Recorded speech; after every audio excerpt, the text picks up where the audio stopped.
Republicans now who are unhappy that their nomination might go to Donald Trump, or perhaps, although it seems less likely today, Ted Cruz, they look around for people to vote for some other candidates, and those people are gone. They're not Republicans anymore. In a time when politics is full of reality TV stars, shocking sound bites, and unsubstantiated retweeting, I often find myself anxious, clinging to my books and MSNBC to find comfort. In these dark moments, EJ Dionne is the beacon of hope, bringing reasoned analysis and careful parsing to matters large and small. Mr. Dionne currently writes a bi-weekly political column for the Washington Post and appears frequently as a commentator on MSNBC, NPR, and NBC's Meet the Press. I want to thank you for that wonderful introduction. Two things I always like to begin talks with. One is to note that any introduction I get is better than the one I once got, which ended, and now for the latest dope from Washington, here's EJ Dionne. And the other thing I always like to point out, this is a true story, that we pundits are seen as arrogant, and actually people think we work pretty hard at that. But our readers keep us humble, and if you've ever read comments under any of our columns, you would know that. Or email, and one of my favorite emails, I actually got this email, it began, Dear Mr. Dionne, that was already in advance on Mr. Dionne, on many of them, are you as dumb in person? And the reason I like to begin talks with that is you may get nothing out of this talk, but at least you'll be able to answer that question for yourself. And I also have to say what a real honor it is to be in this theater that is so famous for showing Casablanca year after year after year. I'd like to pretend for a night I'm Humphrey Bogart. For those of you who love politics, my favorite Humphrey Bogart line is none of the ones you ever heard of. It's in an obscure movie called All Through the Night, where Bogart plays a gangster called Gloves Donahue. He discovers it was a film basically made to encourage us to get into World War II, but released afterward. And when his German baker is killed for not playing ball with the Nazi underground, Gloves Donahue becomes an anti-Nazi in New York, and he tries to hunt down these Nazi agents. Finally, at the end of the movie, he's got a gun on the Nazi, and the Nazi looks at him and says, but I wish I could do the accent, but Mr. Donahue, you should be with us. You're a man of action. You don't believe in democracy. Then Bogart looked straight down his gun at the guy and said, look, I may not have been a model citizen, but I've been a registered Democrat all my life. And lastly, I really want to thank Jeff and Linda and the Harvard Bookstore. The Harvard Bookstore is one of the great independent bookstores in the country. And I am told that the indies are back, which is a really good thing. And I think there are great bookstores like Harvard or like Politics and Prose in DC. Some of you who've been there may know that bookstore, that are really showing the way of how to keep great institutions alive by turning them, in a sense, into community organizations and community gathering places. And so, Jeff and Linda, thanks so much for having me here. I have to say, the author of a book like mine owes a debt to Donald Trump. I actually wrote a column of unwanted advice to Republican presidential candidates. I began with the words, free advice is worth about what you pay for it. And I decided I should discharge this debt to Trump. So I gave the advice to all the Republicans, and then I said when I got to Trump, he wouldn't, I don't have any advice for him, and he wouldn't listen to it anyway, but there is there is exceptional interest in the topic of my new book coming in a couple of weeks, thus getting the book promotion in, Why the Right Went Wrong, because of Donald Trump, and so just this once, thank you. But if somebody who wrote a book like this should be thankful, think of the comedians. I was really struck. I'm a Twitter fan. I know I shouldn't be, but if somebody says you can't say anything in 140 characters, I say right back, all men are created equal. There are some things you can say. And when Trump picked his fight with Pope Francis, everybody thought that would be the end of Trump. Nothing seems to be the end of Trump. He may be the immortal figure these days, but it set off the most wonderful outpouring on Twitter. Two of my favorites were from One was from my Washington Post colleague, Carlos Lozada, basically asking the question, well, where will Trump go next? And Carlos tweeted, why did it take him 3 days to rise? I would have risen in 3 hours. Jesus, very low energy. Or somebody else on Twitter, this is truly one of the worst popes. Drives a Fiat, which is a very weak car, low energy, can barely hit 80. I drive a Cadillac. Nice. And lastly, a sentiment that might be shared by some people in this room, I did love Conan O'Brien when he said nearly 70% of Americans said a Trump presidency would make them anxious. The other 30% said a Trump presidency would make them Canadian.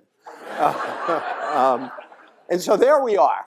I wrote this book, I started writing this book obviously before Trump rose, although fortunately for me, Trump fit the thesis of the book pretty well. And you will find quite a lot of Trump in the book. I changed a chapter that was on the Reform Conservatives, and that chapter is now called Reforming Conservatism or Trumping It. There were sort of the core argument of the book is expressed in the first sentence, which is the history of contemporary American conservatism is a story of disappointment and betrayal. And I argue that ever since the Goldwater campaign in 1964, when conservatives effectively took over the Republican Party, conservative politicians have had to make a series of promises they couldn't keep. They promised to radically reduce the size of government. No conservative president, not Reagan, not Nixon, not Reagan, neither Bush, has been able to do that. Government was the same size as a percent of GDP when Reagan left office as when he took office. Now, why is that? Well, it turns out that large parts of government are quite popular. Two great public opinion analysts, Lloyd Free and Hadley Cantrell, wrote many years ago that Americans are ideologically liberal and operationally conservative, which means we can be very critical of government, but we actually want government to do quite a lot of stuff for us. And you have to look no farther than the Tea Party, where many Tea Party members say they want to cut government, but absolutely do not want to cut Social Security or Medicare. Now, it may be accidental that a very, very large number of Tea Party people are at, near, or over the age of 65. They argue that, well, this is an earned benefit, unlike those other benefits that go to freeloaders. But if you're not willing to do much about Social Security or Medicare, you're not really against big government. You're not really against big government if you want to increase the military budget, and so on. There is so much the government does in the regulatory area, keeping our air and water clean, our products safe, that most Americans actually want. They may say, I don't like regulation, but as soon as something happens, they change their minds. Bill Cohen, the liberal Republican senator from Maine, who later worked for President Clinton, once said, the government is the enemy until you need a friend. And that's what a lot of Americans instinctively believe, even conservatives.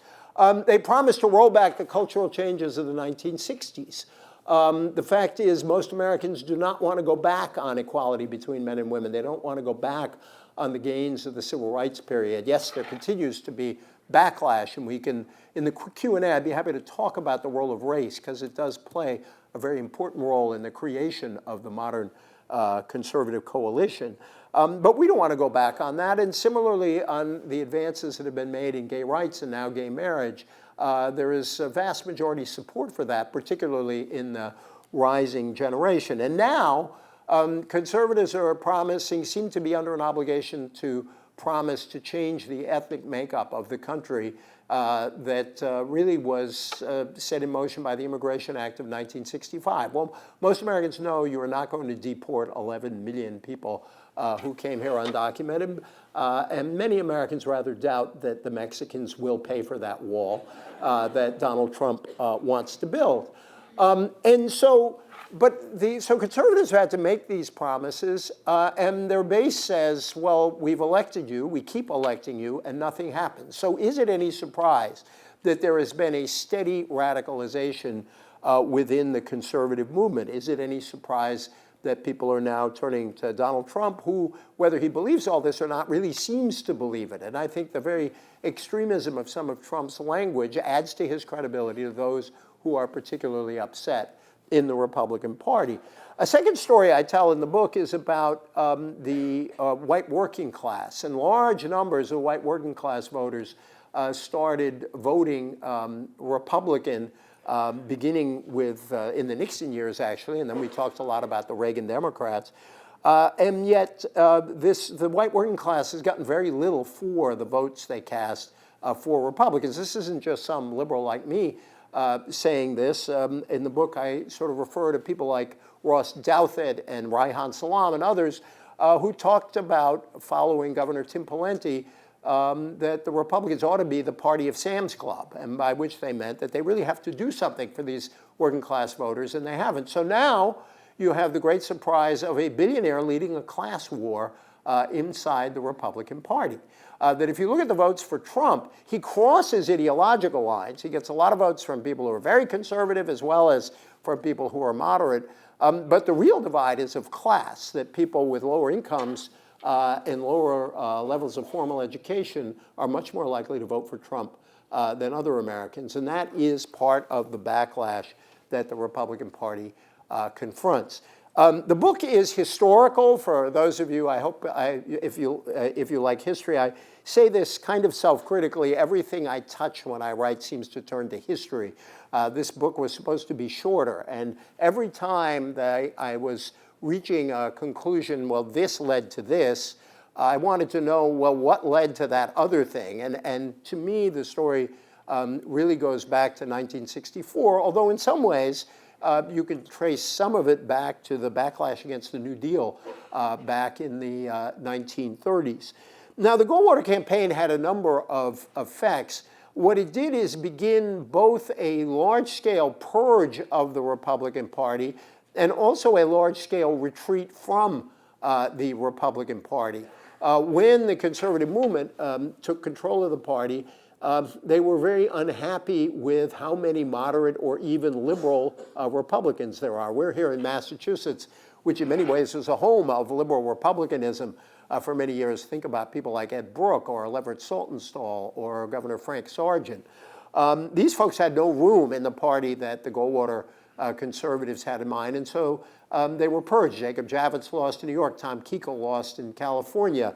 Clifford Case, who as early as 1959, the National Review was referring to as hopeless case, was purged in 1978. So the liberals were all gone.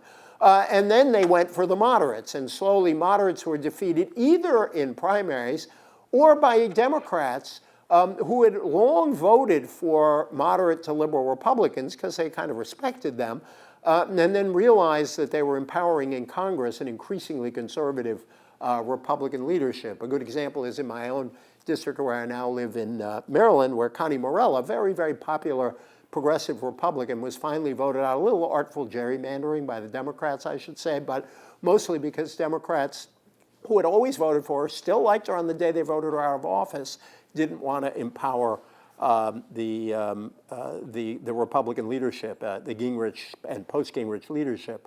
But Republicans themselves, who are of more moderate views, also fled.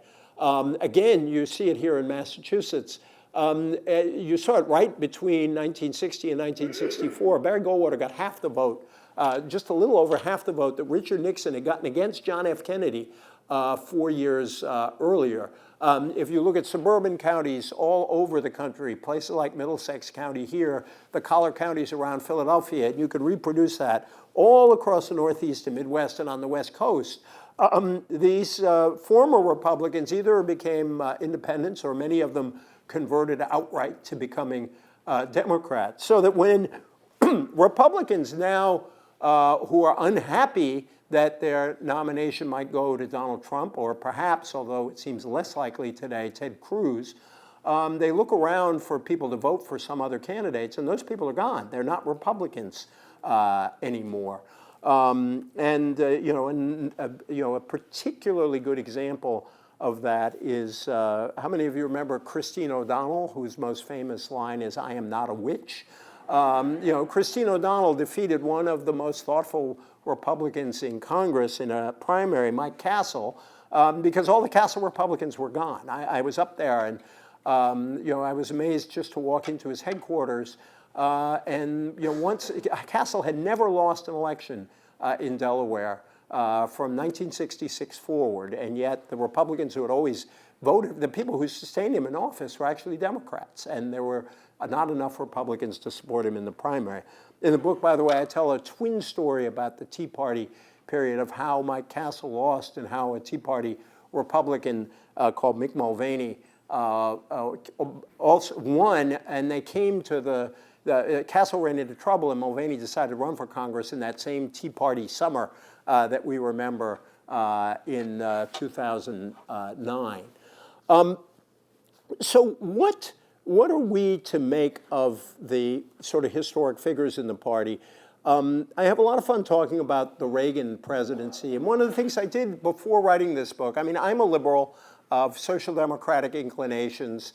You might ask the question, why should any conservatives listen to me in what I have to say about their party? A conservative friend said, actually, sometimes your best friends who don't live your life have better advice than you can find yourself. I liked him for saying that, but I also think there is a logic to the argument about the trouble that the Republicans are in. But I spoke to a wide range of conservatives who few thought they could convert me, but most just were trying to help me tell the story. And if you take Ronald Reagan as a kind of hero figure to the right, Charles Krauthammer, the conservative columnist, had the best line. He said, "You can choose your Reagan."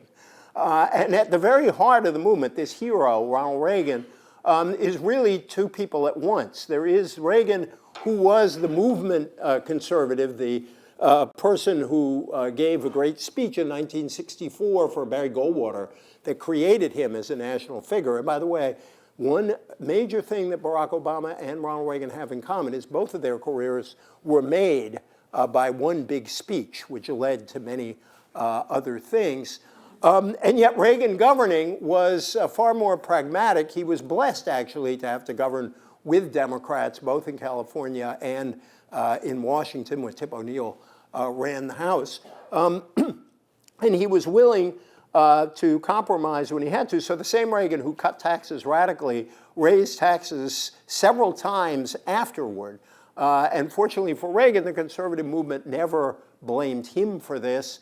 George H.W. Bush, in a sense, died politically for Reagan's sins. The conservatives have always held the tax increase against George H.W. Bush, never against Ronald Reagan. I don't want to go too long in the formal presentation because I really would like to do Q&A and have comments from the crowd. But let me just say a couple of things to close. The first is, there is the obvious question, if conservatives are in as much trouble as I say they are, how did they do so well in the 2010 election? How did they do so well in the 2014 election? And what I argue is that this very same fact that allowed the conservatives to do so well in those midterm elections is the fact they most need to worry about for the long run. And that is that conservatism and republicanism are aging movements. They rely very heavily on support of older Americans. Now, if you look at my white hair, I have nothing at all against older Americans. But you don't build a future on a movement of older Americans. We all pass on to our reward before too long, and they're very weak among the young. And this is a new development in conservatism. In 1987, the Pew Research Center found that only 39% of conservatives were over 50. In 2014, 53% were, and that number keeps climbing. So if conservatives want to have a future, they have to look at what they're doing now. They won't have a future in an increasingly diverse country if they continuously turn off Latinos, Asian Americans, American Muslims.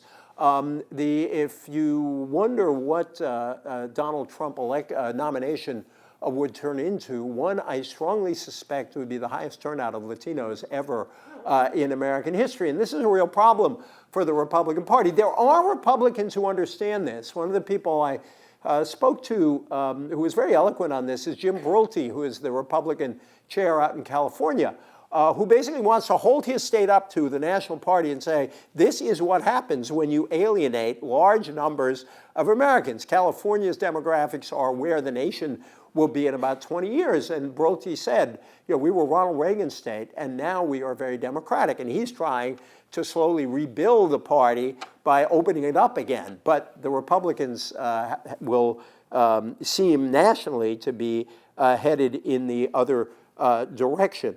I see two sort of deep problems that they have to solve. And oddly, I think these problems are illustrated by two very different candidates in the 2012 election. One was Rick Santorum, and I have to say my politics do not run Rick Santorum's way. But it's very important to remember that Rick Santorum spoke for many of these same working class Republicans that Donald Trump talked to. One of the best speeches he gave was actually when he won the Iowa caucuses, and he talked about his grandfather who had worked in the coal mines, and he had looked at these large hands, and he said, these hands dug freedom for me. It could have been out of a New Deal speech many years earlier. And so the Republicans have to be more open than they have been to the left out. And I think if there's one message from Trump that both parties need to take is there is a degree of discontent among working class, lower middle class Americans who have seen their incomes drop for a long period of time that both parties have to pay attention to and deal with. And the Republican Party can't keep promising a program based almost entirely on tax cuts for the very wealthy. And unfortunately, in this election, every candidate for president, including Trump, is basing his economic policy on tax cuts for the very rich. The other candidate who's instructive from 2012 is John Huntsman, who really did preach a form of moderation on the social issues. And again, Huntsman was very, very conservative. But I think if you take those two things together, a greater concern for the left out and a focus on a moderation on the issues that divide us, culture wars don't solve any problems. They're not designed to solve problems. They're designed to aggravate them. And I don't think that is where the country is. I have a kind of hero in the book. And all the older folks who are Adlai Stevenson fans, I hope you will forgive me. But actually, Dwight Eisenhower, to me, represents the alternative form of conservatism that Barry Goldwater defeated, and that the conservatives today should re-engage with. I don't know how many of you have ever read Eisenhower's farewell address. We remember Eisenhower's farewell address primarily because of his criticism of the military-industrial complex, and that was a criticism that has lived on and that many of us still think about. But the speech taken as a whole was a wonderful presentation of an alternative form of conservatism based on prudence and balance. Just to quote him, he was unapologetic. He used the word balance over and over again. He called for balance in and among national programs, balance between the public and the private economy, balance between the cost and hoped-for advantages, balance between our essential requirements as a nation and the duties imposed by the nation on the individual, balance between the actions of the moment and the national welfare of the future. He was a conservative. He was pro-business. He was pro-religion. He was fiscally prudent. But he also understood there was a role for government to play. Two of the biggest programs and most consequential programs in our history, the interstate highway system and the federal student loan program, which helped me go to school at that place across the street, were inaugurated under Ike. I think that is the kind of conservatism we need. How will this come about? Well, I think there are some Republicans aware of the problems they face, but there does seem to be a kind of rule of three in politics. After three defeats in the 80s, Democrats recalibrated to win elections in the 90s, and they've done very well ever since. After three defeats in Britain, the British Tory party embraced David Cameron's project involving modernization and moderation. I think that if the Republicans lose this election, it will create some room for those who are willing to re-examine the party's commitment, increasingly right-wing commitments. And if they win, I think it will become very quickly clear from the national reaction to their policies that this isn't where the country is. Conservatives rightly revere those who came before us, but they will not prosper if they continue to yearn for a past they'll never be able to call back to life. They may win some elections, but they'll not govern effectively on the basis of an ideology rooted in the struggles of a half-century ago, the Goldwater era struggles. They will not succeed if they celebrate only the America that once was, not the vibrant nation that is now being born. They have lost a sense of optimism and a sense of hope. And in his homely but direct way, Eisenhower put the challenge to conservatives of every generation plainly. Neither a wise man, he said, nor a brave man lies down on the tracks of history to wait for the train of the future to run over him. Republicans may not like it because it is so associated with Barack Obama, but conservatives could really use a good deal of what Sarah Palin called the hopey-changey thing. And so paradoxically, as a liberal, I want conservatives to hope again and have confidence again in our country's future. Thank you very, very much.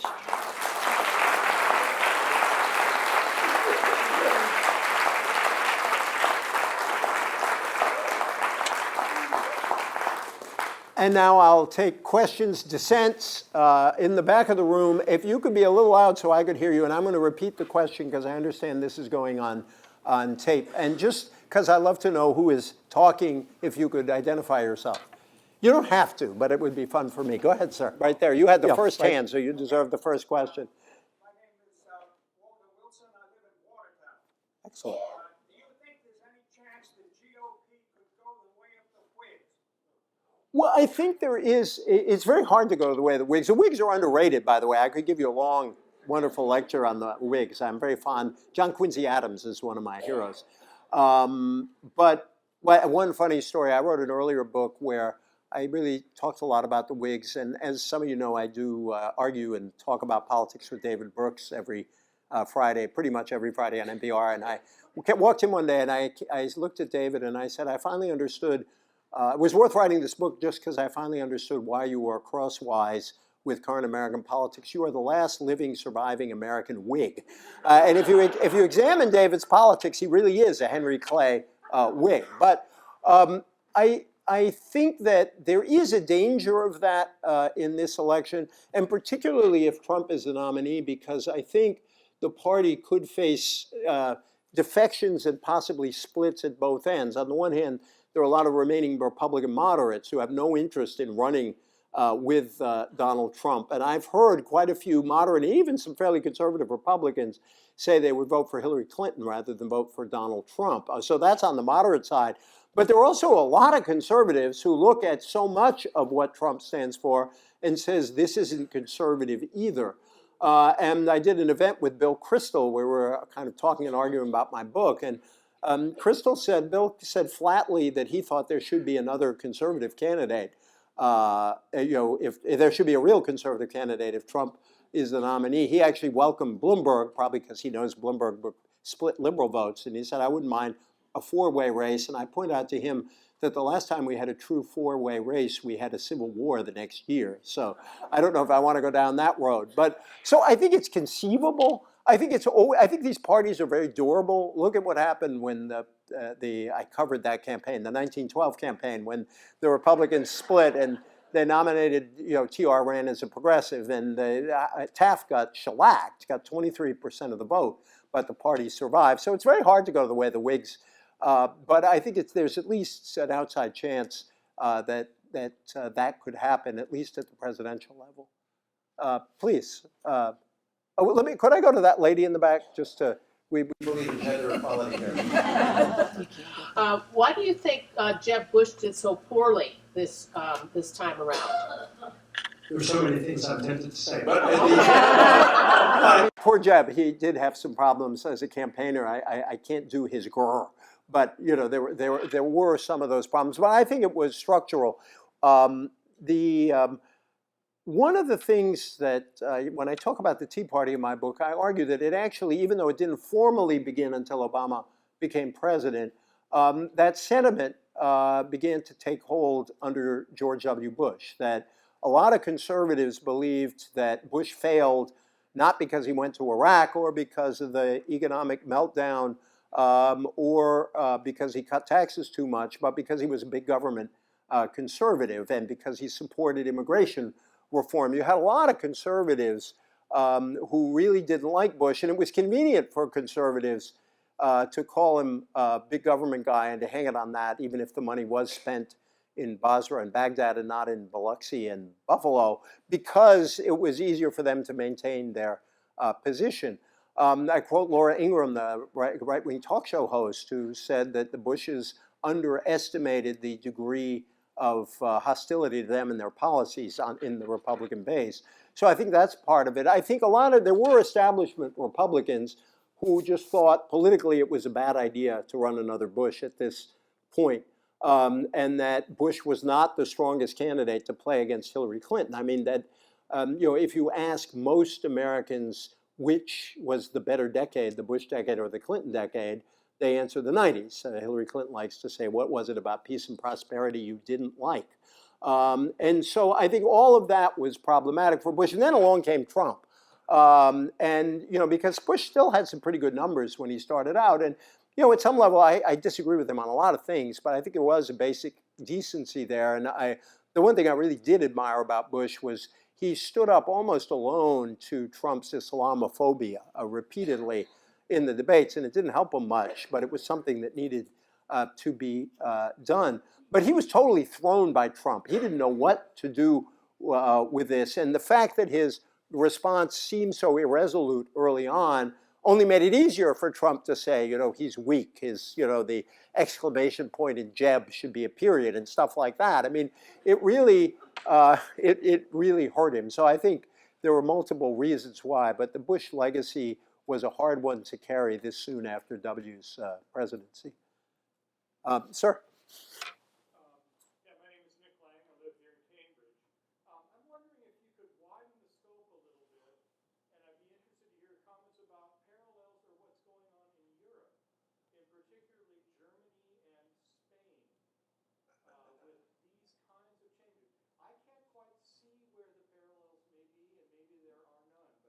No, I think there are a lot of parallels. I mean, the politician, in some ways, I think Trump most resembles, actually, as Marianne Le Pen, the leader of the National Front in France, because she combines a certain amount of economic populism and economic nationalism with, a very strongly anti-immigrant, anti-Muslim sort of program. And I think if you kind of sort of went down, point by point, she wouldn't be bragging about the building deals she made or how the bankruptcies that came out okay. She wouldn't be bragging about any of that. But if you went through the program, I think there's a remarkable similarity there. And, and there is a kind of strongman element to Trump. As somebody mentioned when I was walking in, when people look at the polling and take it apart, a certain authoritarianism or a desire for a really strong leader is the single biggest factor when you're looking at what factors lead to support for Trump other than class. And so you're seeing the same splits on immigration, the same new movements against immigration in the Netherlands have been going on in a long time.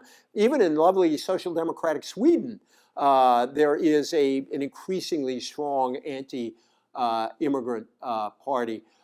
In Spain, I suppose you could say Bernie is Podemos, and Trump is, but Trump doesn't fit in as neatly there. But so I think we do have quite a bit in common with our European friends. But I also think there was a specific kind of reaction to Obama on the American right. And again, I talked about race. I don't think all of the reaction against Obama was to his race, because a lot of the same people who hated Bill Clinton hated Barack Obama. On the other hand, it's indisputable that part of the reaction is rooted in race. I mean, if there were 22% of the counties in America, Barack Obama ran behind John Kerry in 2008. And if you look at the spread of those counties that runs sort of western Pennsylvania across Appalachia, across Arkansas into the south, there clearly was something, when the whole rest of the country moved the other way, there was something specific going on there. If you look at attitudes of Tea Partiers on race, they were far more, shall we say, sensitive, I'm being diplomatic here, on racial questions than other groups. But it's also the case that race was at the formation of this coalition with the Southernization of the Republican Party after the Goldwater campaign. So I do think there are some real similarities with the rise of a certain kind of far-right politics here that in what you are seeing in Europe, and that could be very disturbing to us because we've had our far rights forever, but they have not been of the European variety. This one looks a little more European, which is, I suppose, something that Republicans especially might be sensitive to. Please.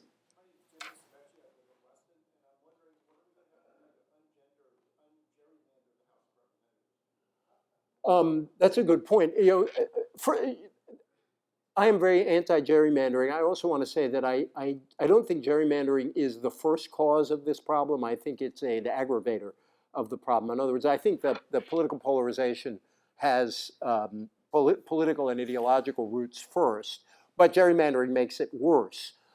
Democrats have a problem, even if without gerrymanders, because their folks tend to be concentrated in big cities. So there are a lot of districts that Democrats win by margins of 90 to 10.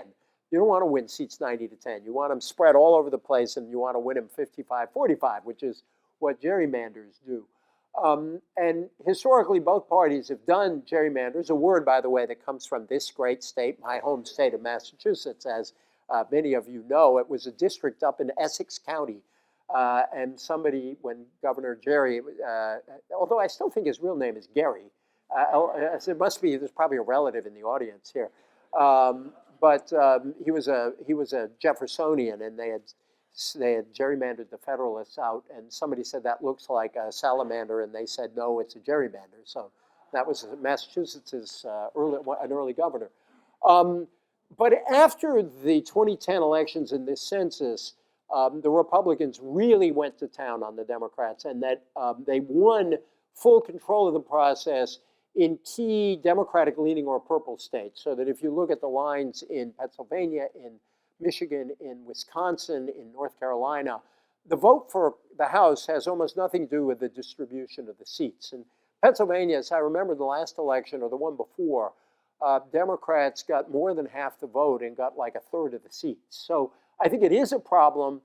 And the concentration of people who agree with each other in a district, and some of that we're doing, we are auto-gerrymandering. We tend to live with people who agree with us. Many of the Republicans in the House have much more to fear from a primary from the right than they do from a general election challenge of a more moderate or a candidate or someone to their left. So gerrymandering is bad.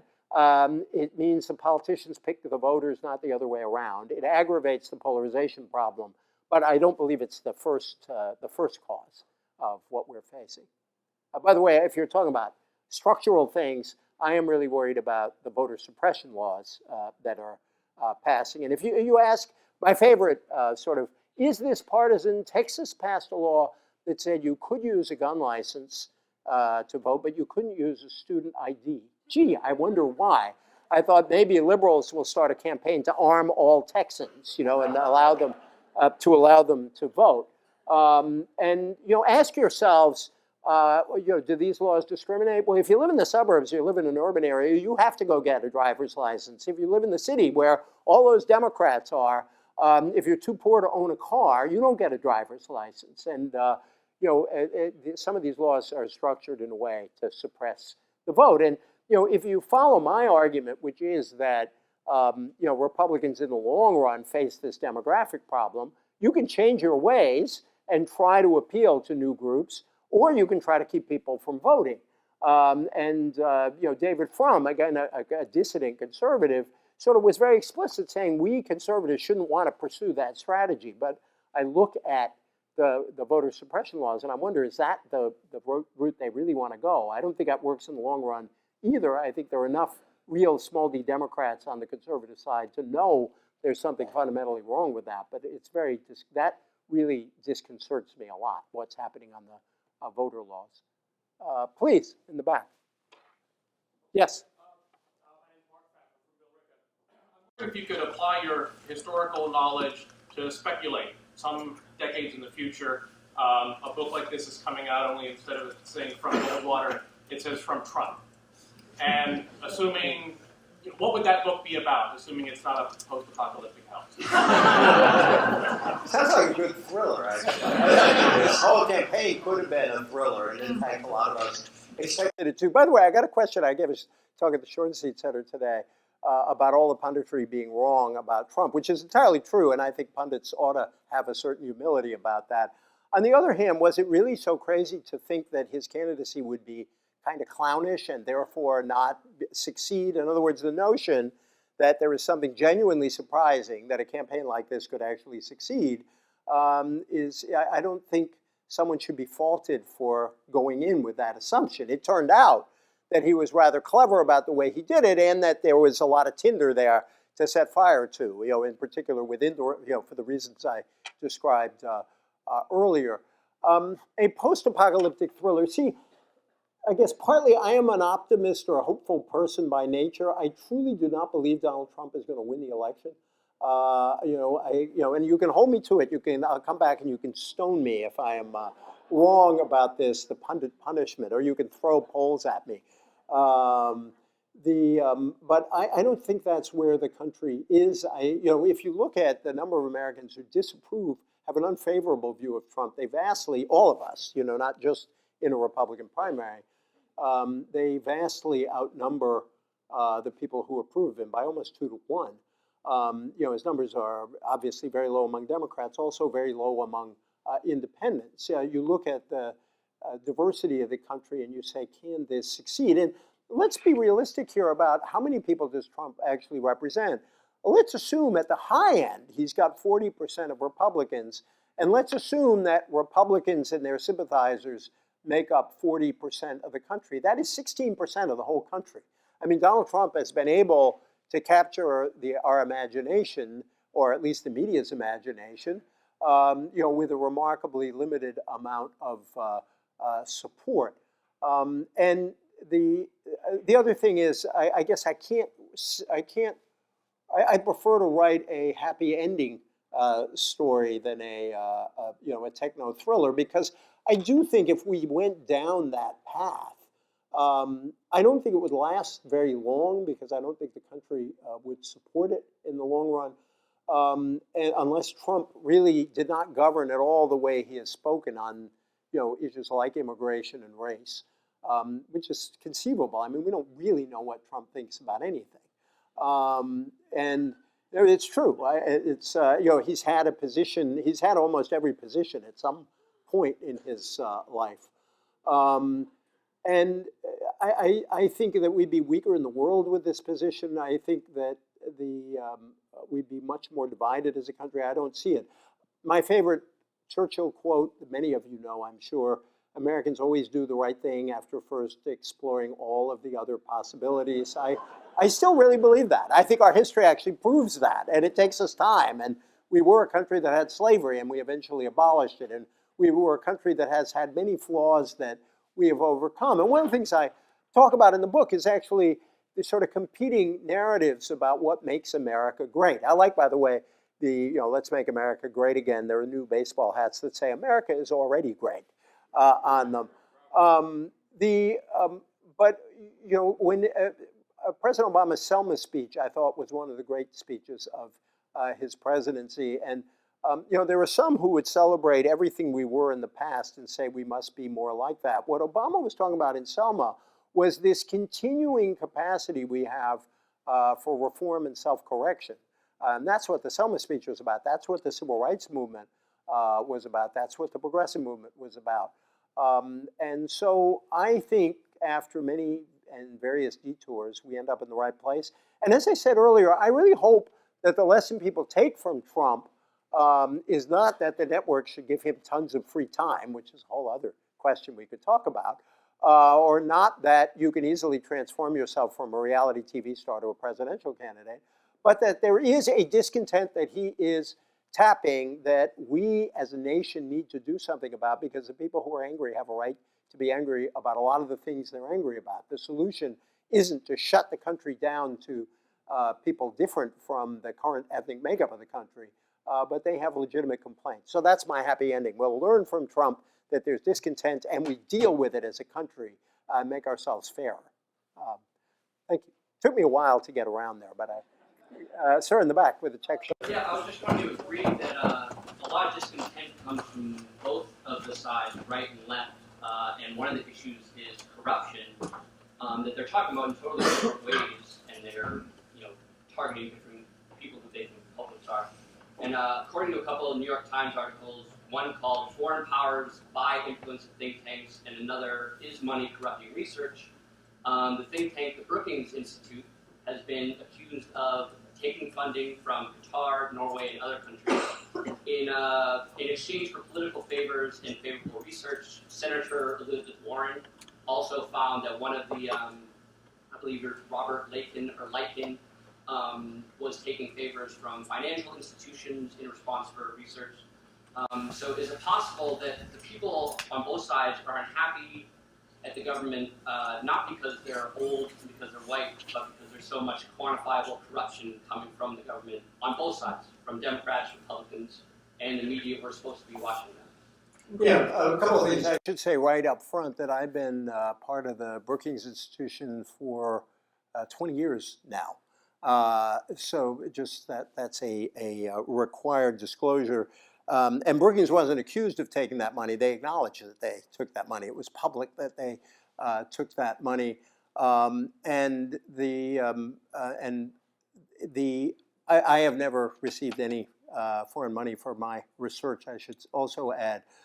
There's been a real discussion inside Brookings about, we are kind of more independent than most think tanks. And I'd be happy at the end to do a defense of Brookings. I think we are a place that has a lot of integrity and has, and ever since those articles appeared, there are all kinds of new things that have been instituted because Brookings doesn't want anybody to think those things. You put it a little sharply, the articles didn't say that we had been bought off by this. It just said this raises issues, and Brookings decided it does raise issues, and Brookings has to do something. But I'm not here to defend Brookings, although I would be prepared to, because I respect the place. I really do respect the place. I've worked for 20 years. But on the broader money question, you are absolutely right. I mean, I think that one of the most disturbing trends, and it's the reason why just the fight over Justice Scalia's seat is going to be so important and so serious, is that the Citizens United decision and some accompanying decisions since have really opened up the floodgates of money in a way that may not be all as important in presidential elections, because presidential elections are highly visible. People kind of know who they vote for, but can have enormous influence at the congressional level. I mean, for example, you are running a campaign in a given district. You are about to win some super PAC that doesn't even have to disclose who they are or who gives the money, Americans for Good Government. In the last 2 weeks runs $1 million in ads accusing you of all sorts of terrible stuff. You don't have the resources to respond and you lose. Or a member of Congress, and this could be in either party, makes a choice against a company on a particular narrow issue, and the company says, we really want you to change your mind, and the person doesn't, and then that company comes in and may attack him on issues having nothing to do with that narrow decision he made. So I think the influence of money is, I've written a lot about this over the years. I am a campaign finance reformer. I think I cheer the way Bernie Sanders has raised money in this campaign, which I think is a model. I would like to see matching money for small contributions, where you would create a fund where contributions of $100 or less or $50 or less, you can decide on what the best number is, get matched at some ratio so that candidates could actually depend only on small contributions. It's much easier to do at the presidential level. I mean, Bernie can command the whole country. It's much harder to do at the congressional level, but I'd like to incentivize that. I do think, however, that the parties are not equally, have not equally moved to the extremes. You know, I think that polarization is asymmetric, not symmetrical. And while there is something of the Bernie, some similarities between the Sanders challenge and the Trump challenge, I think they are different and the parties are different. Just two numbers. Pew, in 2014, found that 2/3 of Republicans called themselves conservative. In that survey, only 34% of Democrats called themselves liberal, meaning there are way many more moderate and conservative Democrats than there are liberal or moderate Republicans. Even if by now that Democratic number has gone up to something like 40, there's still no comparison. Or Pew also asked whether respondents preferred elected officials who make compromises with people they disagree with or stick to their positions. Among Democrats, 59% preferred compromise seekers. Among Republicans, only 39% did. So I think within the Democratic Party, there's frustration about things that haven't been able to be done. That's quite different from the Republican Party, where often the critique is you didn't even fight hard enough to repeal Obamacare or roll back, Dodd-Frank or whatever it is. So so there are some similarities, but I think there are differences in the parties in this respect. Please. It's time for one or two more questions. How many hands do we have? We got yours. Oh, I'm sorry. Could I take like 3 real quick, and I'll evade the hard one or 2, but just to get everybody in before we close. So real quick, we'll go to this gentleman, then over there, and then up in the balcony. Is that a Red Sox or a Brooklyn hat? Brooklyn. My wife is from Brooklyn, although I am a Red Sox fan. So. I know I'm a straight ticket. I'm, what Deflategate? I actually joked with my conservative friends that during Deflategate, I learned what it was like to be a Fox News commentator because I didn't really care what the facts were. I knew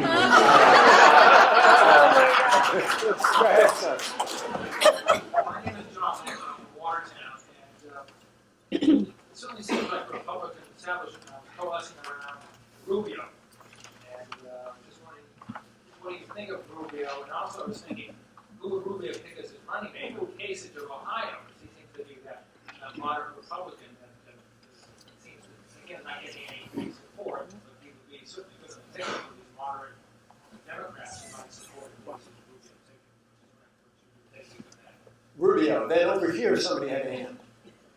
Yeah, I was thinking about how if Ted or Cruz was able to really mobilize the evangelical vote, if a loss this time for the Republicans, how that evangelical vote maybe would affect the soul searching of the Republican Party going forward.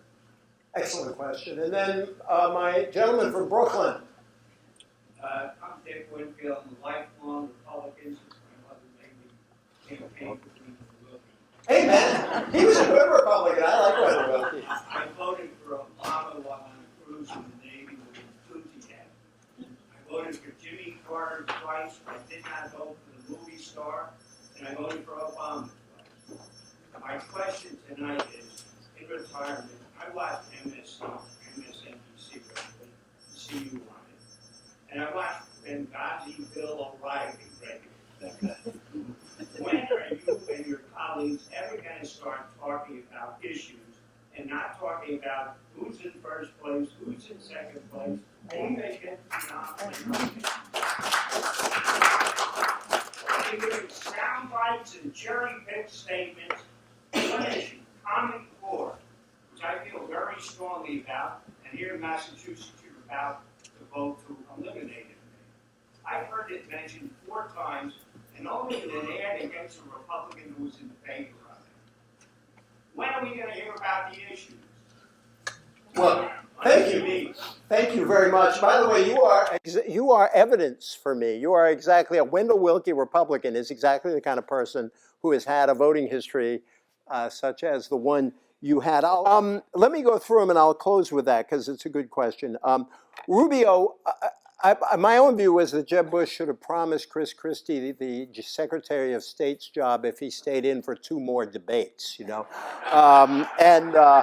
I think that that performance by Rubio in that last debate does suggest a real weakness, potential weakness, that he's very fluent and skilled. I just don't know about his depth yet. And I think there are Republicans who have doubts about that. But looking at what they've got to choose from, a lot of Republican leaders have he's also very conservative, by the way. Now, that's fine with a lot of Republicans. His positions kind of match up to what a kind of establishment Republican would look like in many ways, particularly on taxes and the like.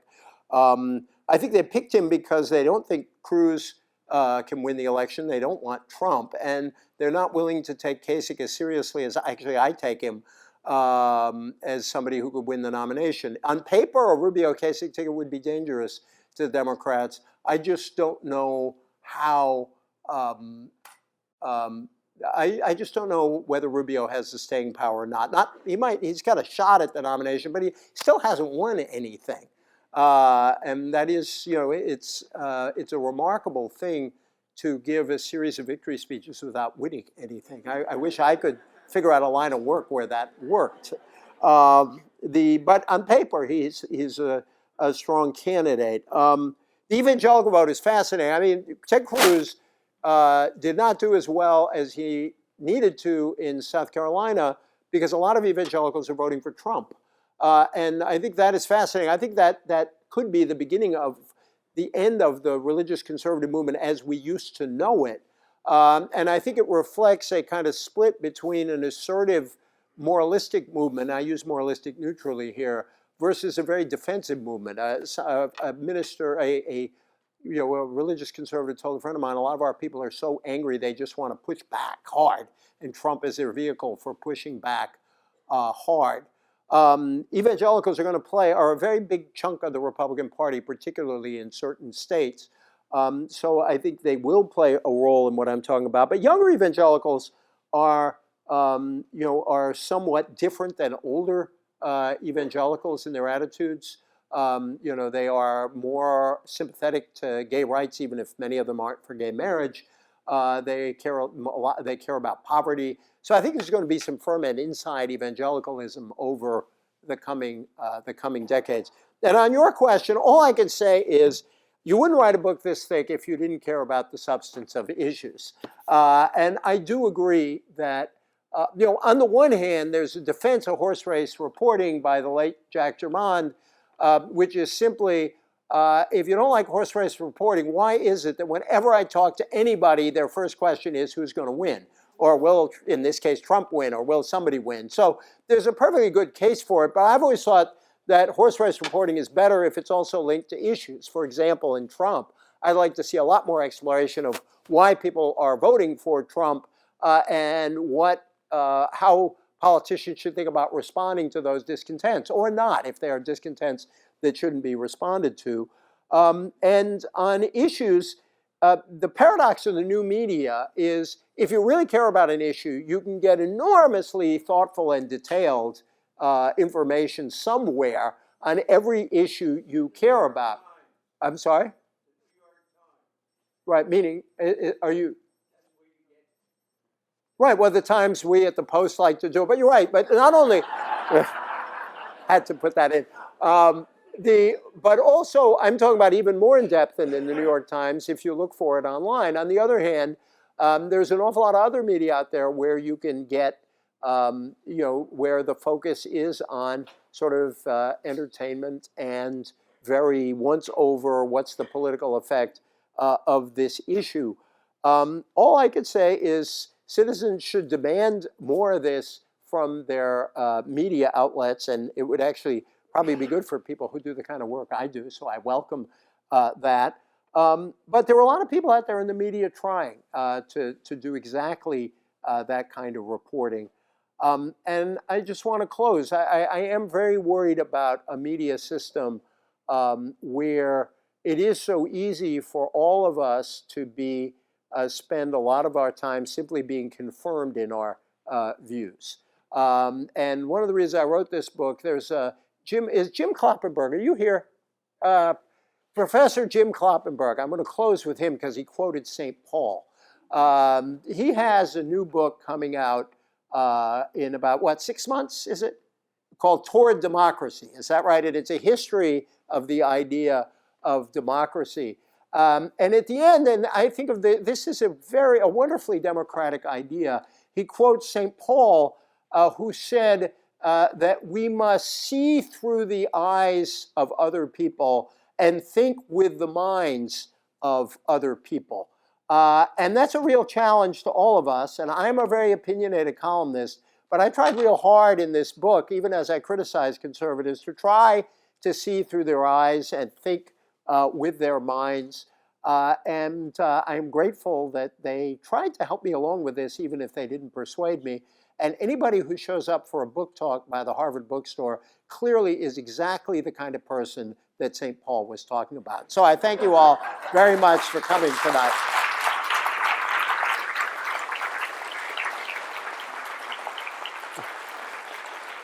Thank you.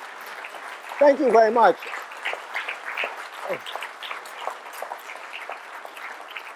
you. Thank you.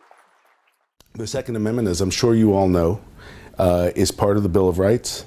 It's only 27 words long. It's, in fact, I believe, the shortest sentence in the Constitution.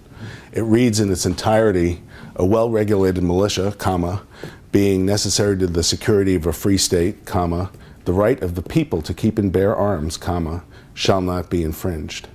And what people don't recognize, what people are often surprised to learn, even aficionados are often quite surprised to learn, that the Supreme Court of the United States never ruled that that Second Amendment recognizes an individual right to gun ownership until 2008.